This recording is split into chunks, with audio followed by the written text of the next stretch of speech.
Welcome back to the channel. I picked up 10 bags of apples at an apple festival this year. Each bag size is called a peck, P-E-C-K, peck. I am curious to find out how many apples are in each bag. This bag is the Rome Beauties, and these are the apples that I use to make applesauce with. So I'm going to count these apples out. I'm going to put them in this pan just to see how many will fill it to roughly the rim without spilling over. The remaining of them I'll put in a plastic container for the second batch.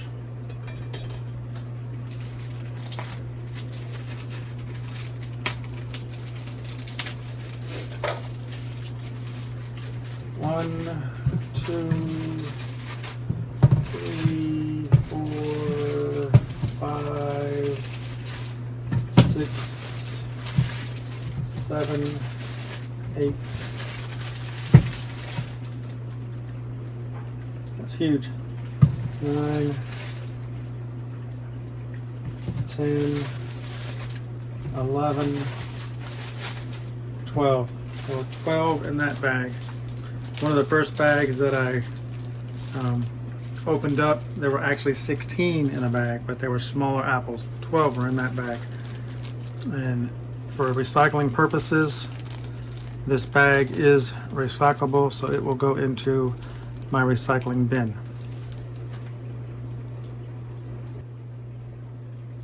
Here I have split the apples into 2 equal parts. There are 6 in this small stock pot, and there were 6 in the plastic bin for the second batch. Alright, I have washed the apples. Now I'm going to chop the apples. I'm leaving the skins on the apples for flavor, for taste. When it comes time to smash the pulp, the skins with the Foley food mill will be removed. Only the pulp will remain, or the inside of the apple will remain.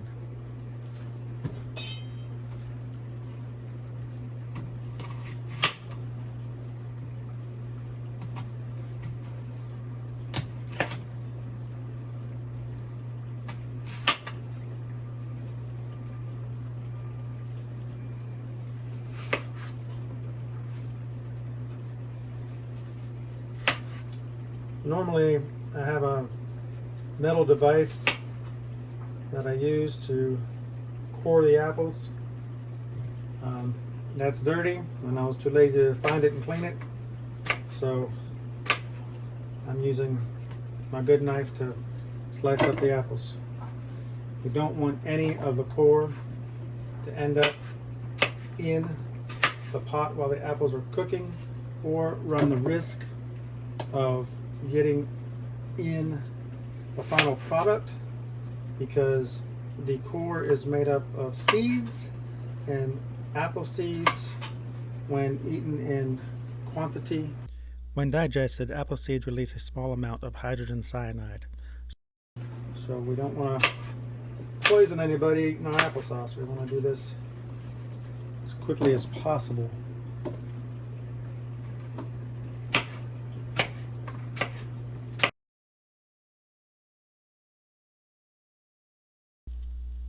When I was in my teenage years, and probably even younger, I used to sit down and eat 2 or 3 apples at a time, and I would consume the entire apple, seeds and all. I looked up on Copilot, Microsoft's AI companion, and it says between 83 and 500 seeds can cause acute cyanide poisoning. So while the occasional seed here or there wouldn't really cause any harm, it's best to avoid eating them in large quantities.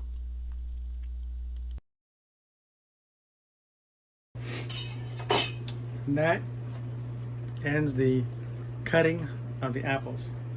I'm now going to clean my working area and get ready for step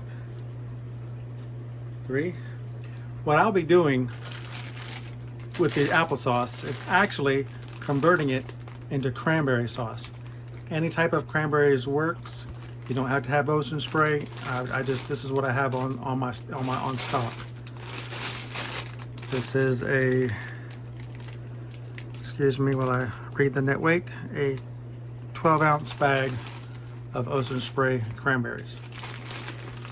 What we'll do is take the cranberries out of the bag, one bag per stock pot of sliced apples, or one bag of cranberries per 6 apples. That's what's fit into this stock pot. The other bag will be for the other set of 6 that I have.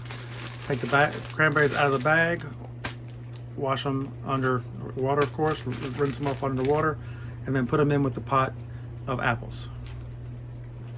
Now what you want to do is fill the stock pot up with enough water to get just over the fruit. And this is a little full, so I'm gonna play it by ear, so to speak, play it by eye.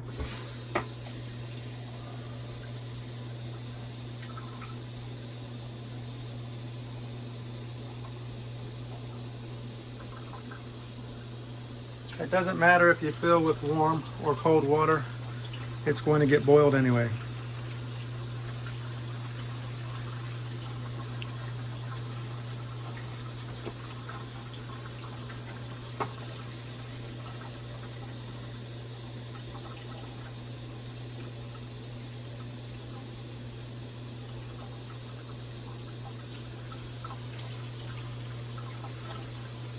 This is a 400, or excuse me, a 400.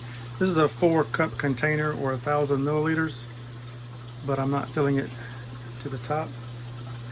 Okay, the fruit is floating, so I think that is full. So about roughly, I think I filled it to the line there, so roughly 4 cups I would imagine. 8 cups total, I did it twice. But that's between you and your containers. If the main goal is so that they float and so that the fruit is covered. And we want to bring this to a rapid boil. As the cranberries boil, they will start popping, bursting. You can hear the little sharp pops like firecrackers almost. Not all in rapid fire, but if you hear and if you there, you'll hear them pop as they burst open, releasing the red color, the red dye that's within. So now that it's boiling pretty good at this point, we can't see a rolling boil because it's a small stock pot with a lot of fruit in here.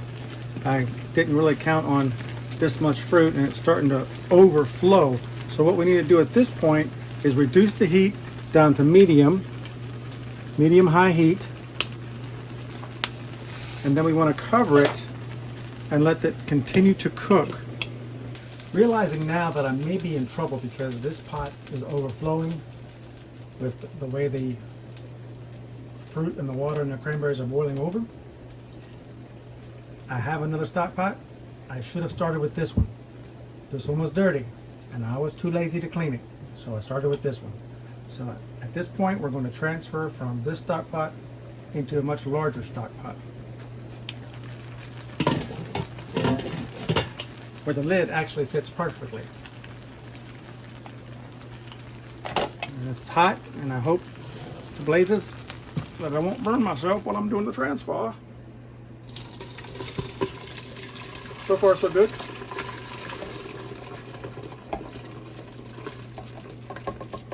I don't know if you saw that or not, but that was a nice red mixture going down in there. Still hot. New pot has to heat up a little bit, but it shouldn't affect the final outcome. I left a few apples in that pot over there. Trying to get a fork to try to bring them back over.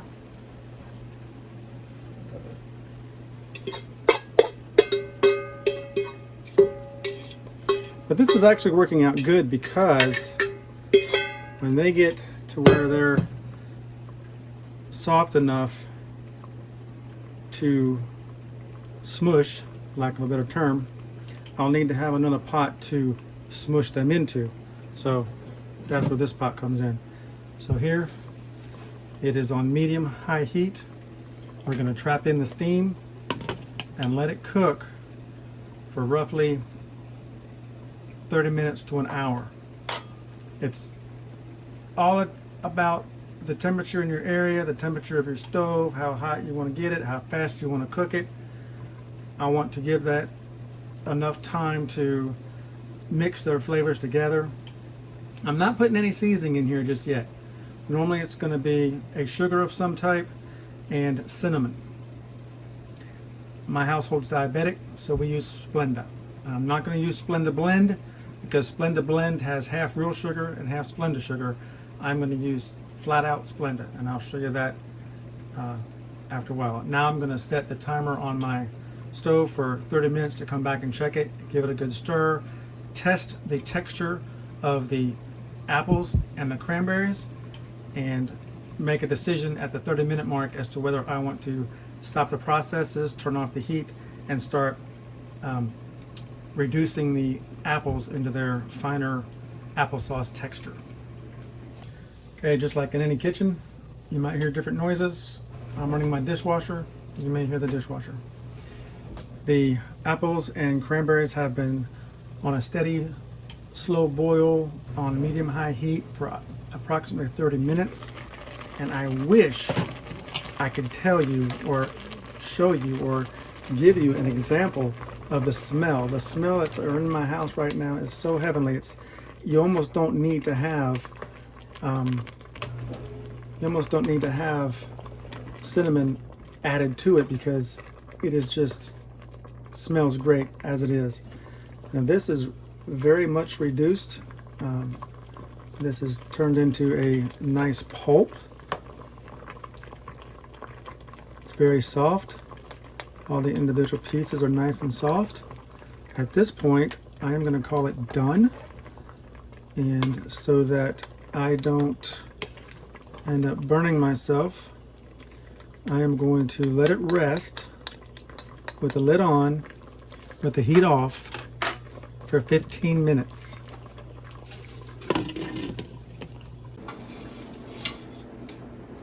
Okay, it's been a roughly 15, maybe 20 minutes since I took the apple cranberry mixture off the eye and let it cool slightly. Now, I mentioned a Foley food mill. You don't necessarily have to have the Foley food mill if you don't have one. There are 3 basic items I'm going to show you how to use tonight to process the apple cranberry mixture. This is a Foley food mill. You put the mixture in, it has the holes to sieve out. You turn like so, and this paddle adheres, not adheres, but it's bent down to stick and to rub against the holes, pushing the juices and the pulp through the holes, leaving the skins here.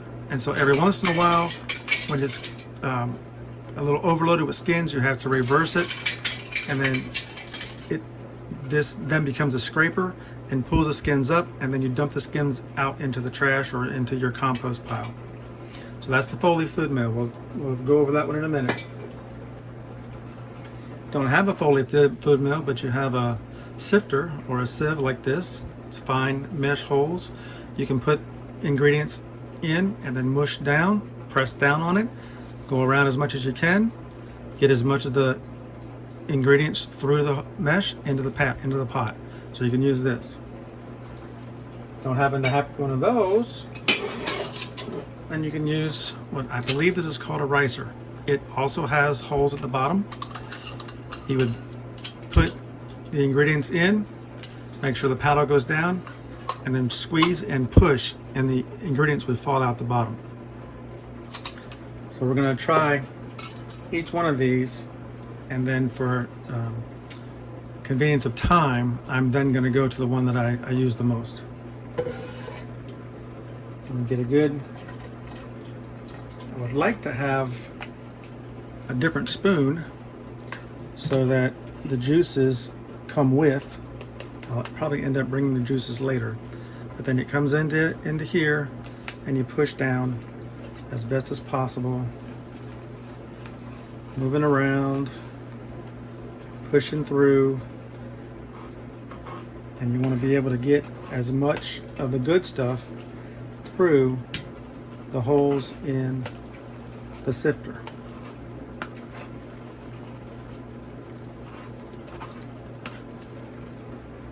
And you can see in the pot, I'm hoping, yep, you can see in the pot that the juices are coming through.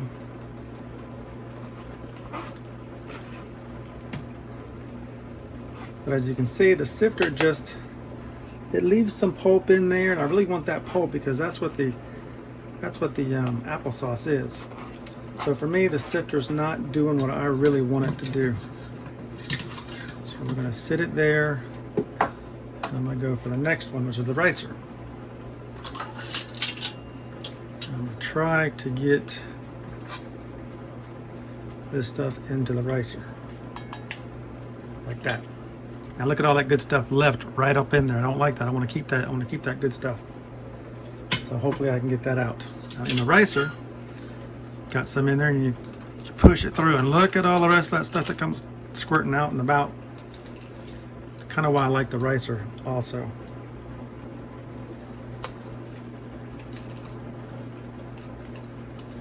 And then from there, you take the remaining pulp, the remaining ingredients, see how much pushed through. It's almost virtually empty. Now there is a lot of items that remain here and whatnot. You take that and you would throw that away or put it into your recycling bin. I'm going to put it into a bowl.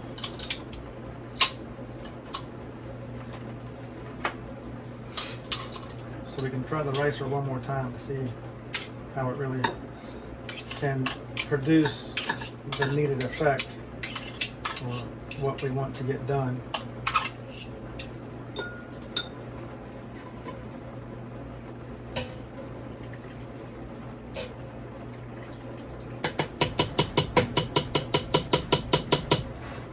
Really don't want to get rid of that good stuff there. All right. Now we're going to go into the ricer, get some more mixture. Okay. I'm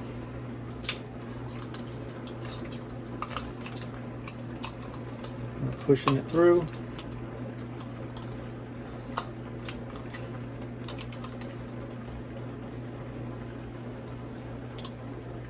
And it pretty much all went through.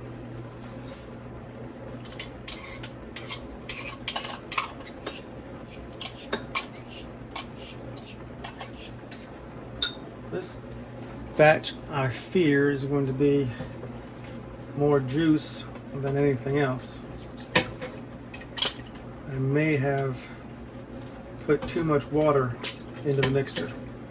It's been a few years since I've done this. Not an excuse, but I don't really keep recipes at hand. As you push the ricer down, it's going to squeeze out in all kinds of directions. So you don't want to squeeze hard and fast, otherwise you're going to get squirted on. Like I just did. Had a whole bunch come right up back out at me. I don't know if the camera got hit or not, but I got hit.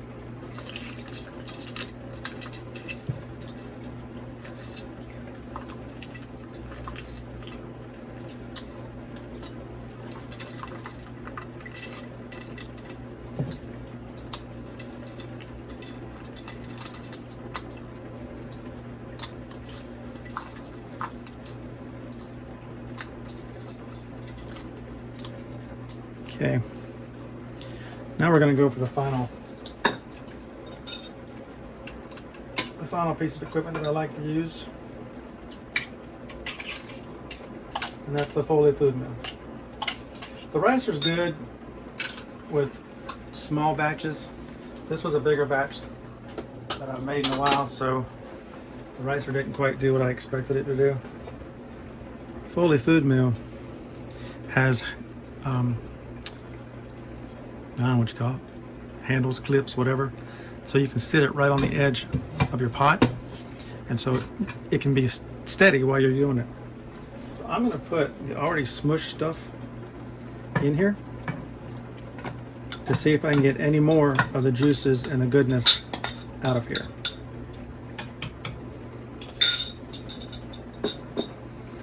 And like I had said before, you want to turn it. I'm going to move the camera a little bit so that we can see the actual action and not necessarily my arms.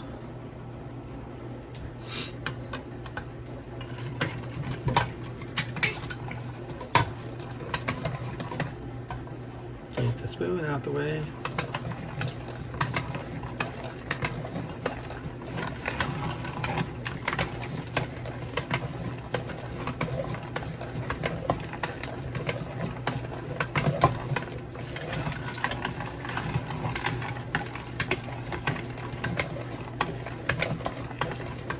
And you'll know when to add more. You'll end up seeing a difference in what picks up and what how much is left on the bottom and all that. It's a process. Everything takes time. Gotta take time to get used to using the Foley food mill. I'm gonna add some more now.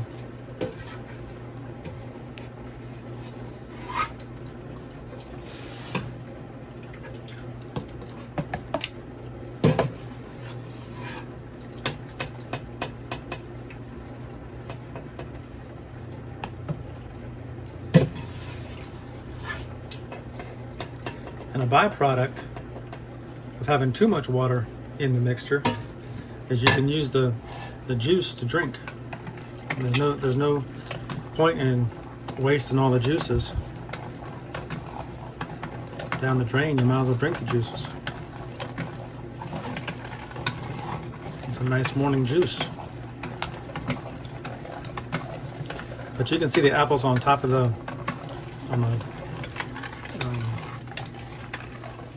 device. Those apple pieces have to get down underneath the device to get pressed. So as you continue to go one direction and you turn and go another direction,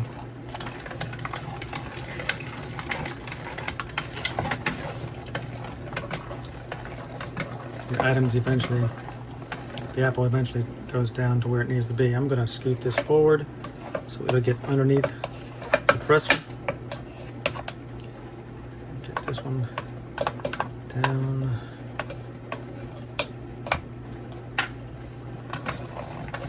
Do some more pressing.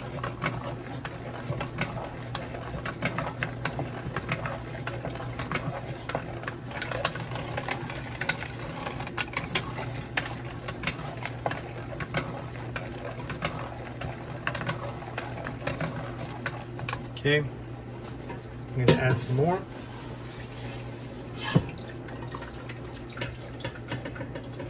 And even though I've not added a bit of sugar to this, I'm telling you, the mixture is sticky.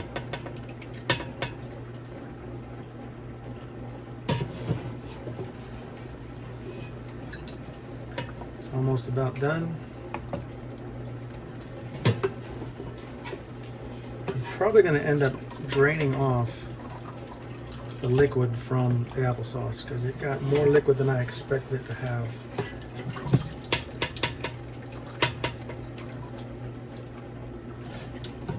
Okay, take it around the spin again.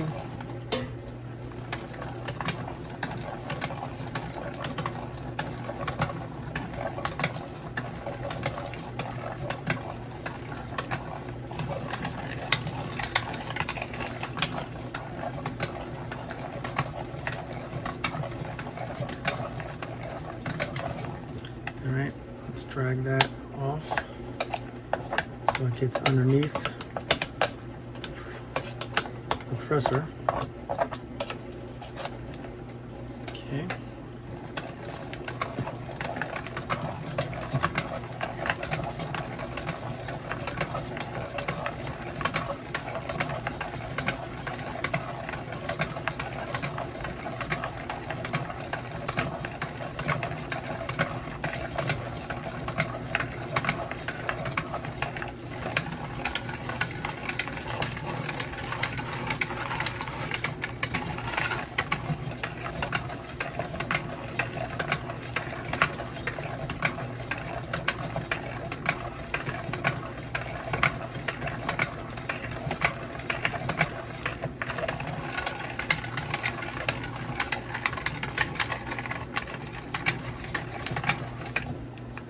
think that's going to about do it.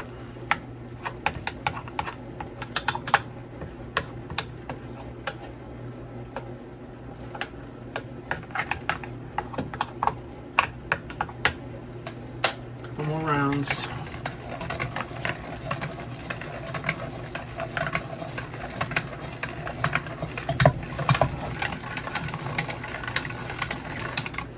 All right, that does it.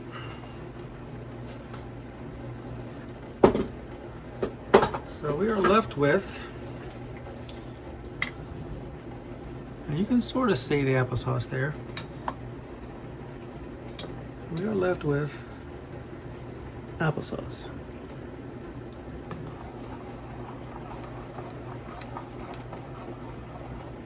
It is a little juicy.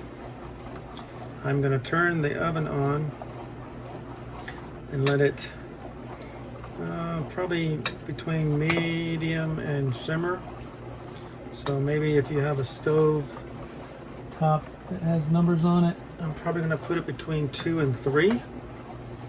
Let it bubble just a little bit. Try to steam off some of this, or boil off some of this water to thicken up the sauce, so to speak.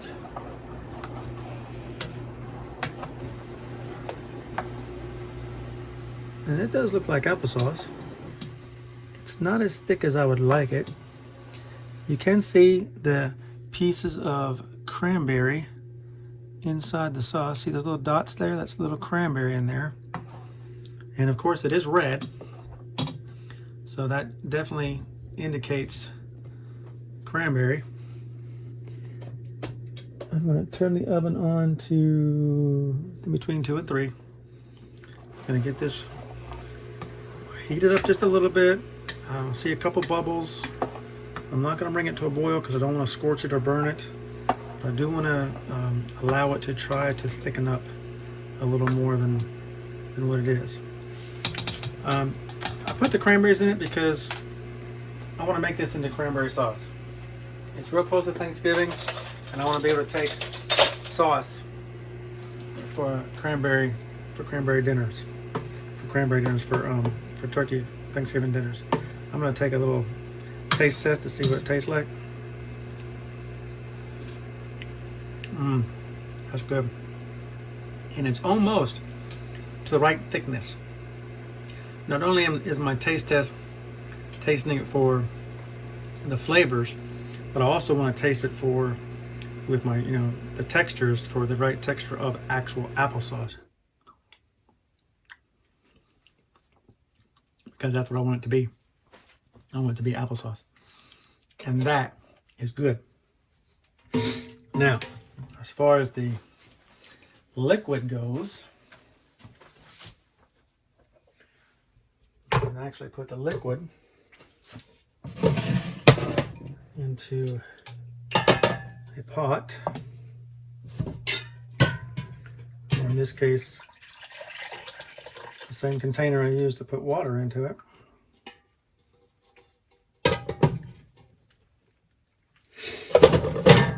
And there,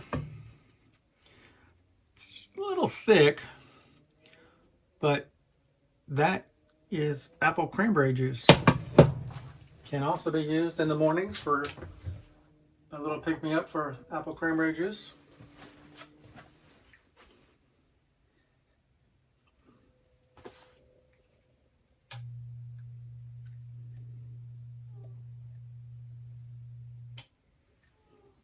Now, I am going to try some right now. Just a little bit.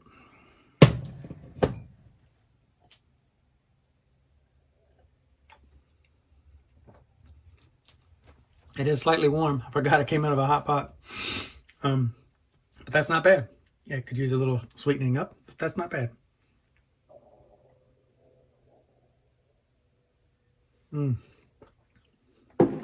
Okay, in this final stage, I'm going to add cinnamon and Splenda, just to sweeten it up a little bit because it is kind of tart. And there's all kinds of cinnamon. And I don't go by any kind of measurements. It's all about taste, so I don't want to kill it. but at the same time, I don't want to be too light. So I want to put a nice dusting. And actually, I'm going to empty this bottle because this bottle is about empty. So a light dusting goes a long way.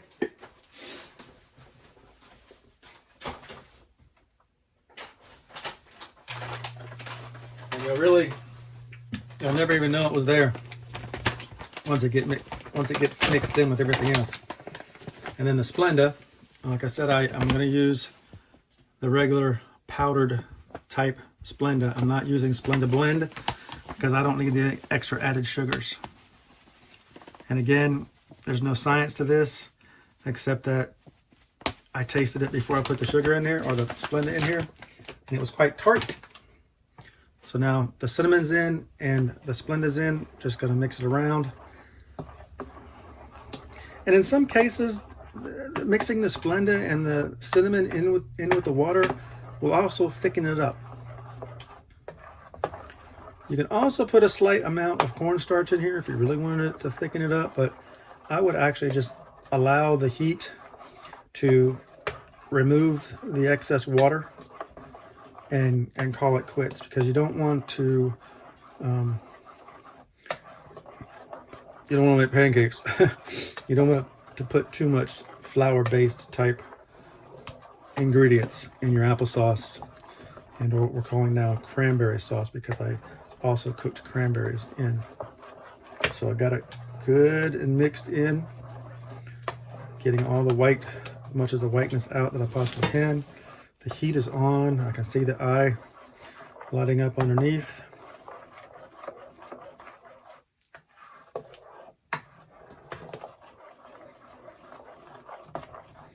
Get it good and mixed in. Take another taste test. And like all great cooks will tell you, and I'm not calling myself a great cook, but all great cooks will tell you, the more you cook, the more you taste, the fatter you get.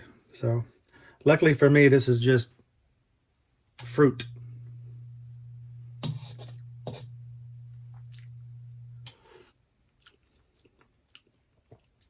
Yes, the consistency is just right. I'm not adding anything else to it.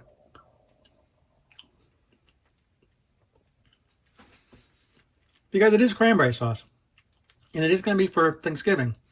So you do want some aspect of tartness.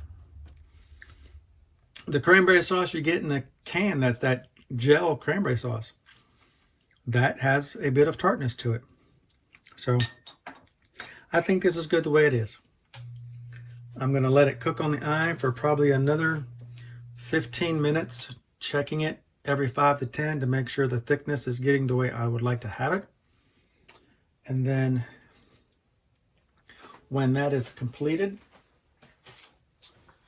I have purchased Rubbermaid containers. These will be washed before before use. I have half a size already in the dishwasher being washed, and so when they're good and dry, the apple cranberry sauce will go into the containers. This can be frozen for up to a year. I wouldn't let it go any further than a year, but in my family, cranberry applesauce doesn't last very long. It goes pretty quick. This was 6 apples and 1 bag of cranberries.